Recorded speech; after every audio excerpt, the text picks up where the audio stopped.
contaminated with levels of arsenic that are dangerous.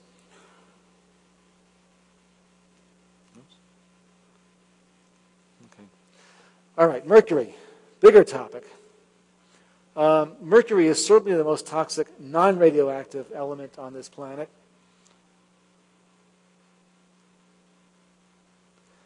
We've put out 4,000 tons of lead. We're putting out 200 tons of mercury, but it's much more toxic than lead. Much of the mercury comes from coal burning. About a third of it comes from medical, mostly dental waste. And an increasing amount is coming from fluorescent bulbs. As we switch over to fluorescent bulbs, we have a new problem. The amount of mercury that it takes to produce electricity from the coal plant is greater than the mercury that we're putting into the fluorescent bulbs to save energy. So the total mercury content is better off. The trade-off is good to go to fluorescent. But those fluorescent bulbs, the reason they fluoresce is a mercury dust. That white stuff inside there is just mercury dust, and that's what glows. If we just take our bulb and throw it into the garbage, then the garbage man comes and they crush it down, and he's back there breathing in this waft of mercury. It's being released into the atmosphere, and it becomes a problem. There are some of the local stores are now recycling, especially the smaller bulbs. But the larger bulbs, which may have as much as 40 micrograms or milligrams of mercury in them, huge amount, are for the most part being thrown out and put into the garbage. There are companies that will recycle them. I've given you some places. I don't know if it's here. Lamprecycling.com is one place where they will send you a box that you can fill it up. It's expensive. It costs about half as much as buying the bulbs to begin with, but it's a tax that in my office we pay to keep our environment a little bit safer.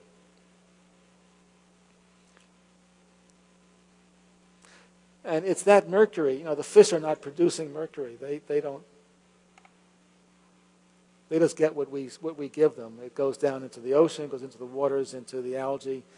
They eat the algae, and bigger fish eat little fish, and it gets concentrated going up the cycle. EPA estimates that 1 woman in 6 has a mercury level that exceeds the agency's safety threshold, 1 in 6 right now. And that 60,000 babies are born every year. This is US EPA. 60,000 babies are born every year with neurodevelopmental disorders due to neonatal exposure to mercury. Between 300,000 and 600,000 infants every year are born now with cord blood levels greater than 5.8, which is associated with IQ problems.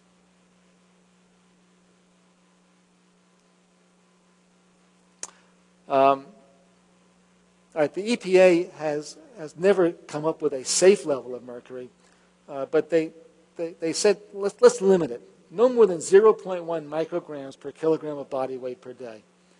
All right, and you're going to have to bear with me. This is the only math of the day. But if you understand mercury, you've got to understand this number. Okay, so 0.1 micrograms per kilogram is what the EPA says is safe. So a 150-pound person, about 70 kilograms, should have no more than 7 micrograms of mercury a day in the diet to keep under that number. Right? If most of the fish have been 0.2 to 0.3 micrograms of mercury, sharks and swordfish and tilefish have a higher number.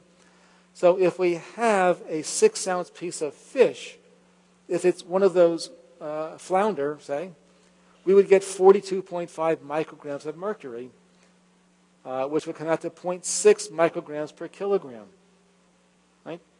So that 0.6 micrograms per kilogram is 6 days' worth of mercury. The number was 0.1. So the EPA says don't eat more than 1 or 2 fish meals a week. That's where the number comes from.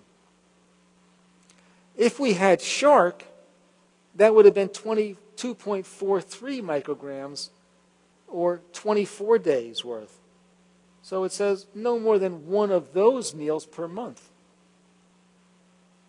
It doesn't mean to have one of each, right? It's the same. That would be the limit. So if this was your only source of mercury, have no more than 1 or 2 fish meals, small fish meals a week, or one of those shark-type fish meals a month, swordfish. So if we're concerned about eating fish because of their mercury, this says, so the shark is saying, why are we not supposed to eat humans?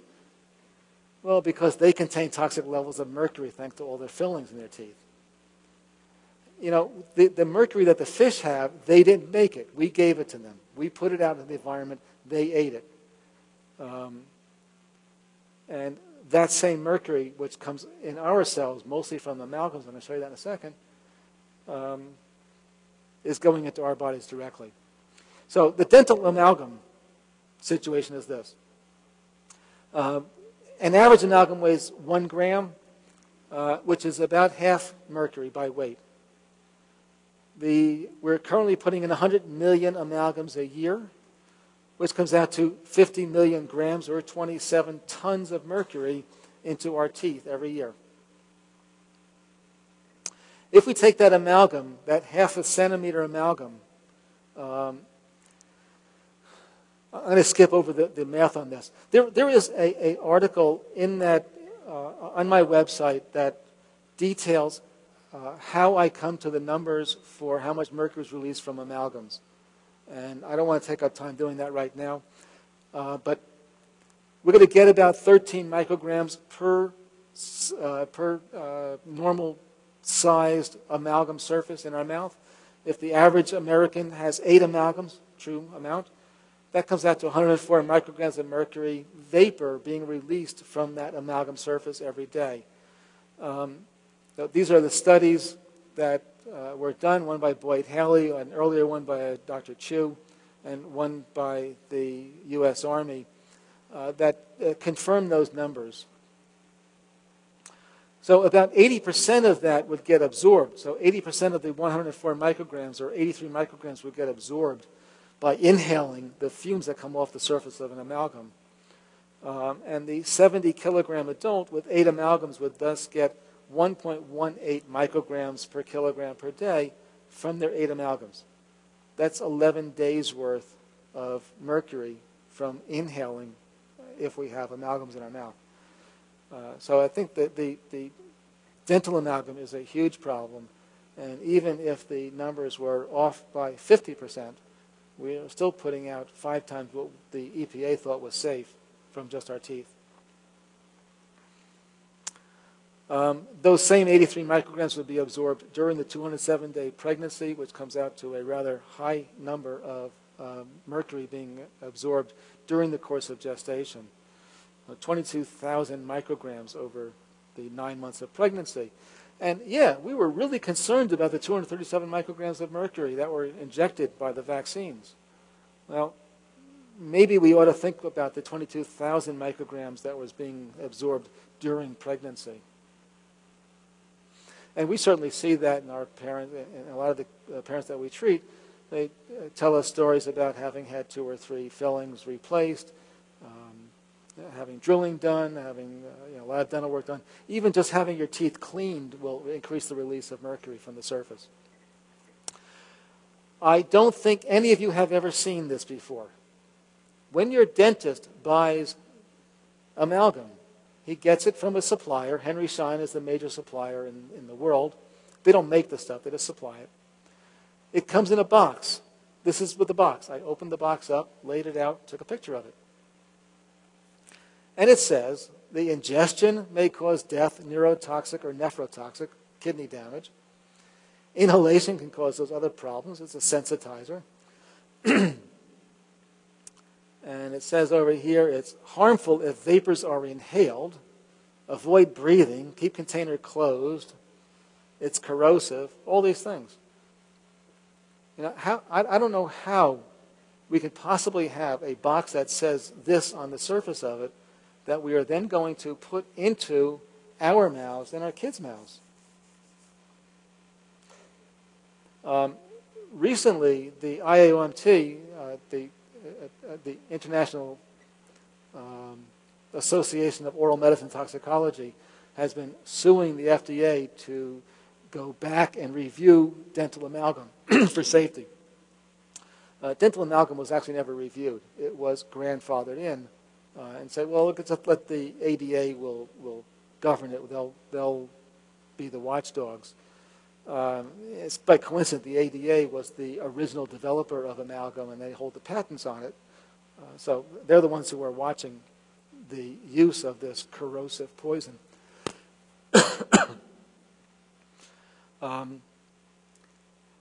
So they finally were forced to review it. And in that review, they said, you know what? We don't find any evidence that it's dangerous. It's safe. And they even removed the caution that it should not be used during pregnancy. All right? Now, I don't know if it has anything to do with it, but the Margaret Hamburg, who was director of the FDA during this process, prior to being named FDA commissioner, sat on the board of directors at Henry Schein. I don't know. Maybe it has something to do with it. Maybe it doesn't. I don't want to detract from her illustrious career.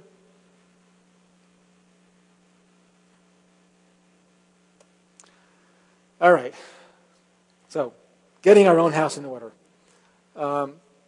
Step one, clean up our diets. We've talked about organic foods, about getting things, and choosing, because we can't spend the money on organic for everything. Cleaning up our personal environment. That's looking at our makeup, our cosmetics, our cleaning fluids, and promoting a healthy lifestyle. And that includes how we approach life. That means that when we're going to have dinner with our organic foods, that we're going to actually come together as a family and look at each other and talk about what's going on in the day.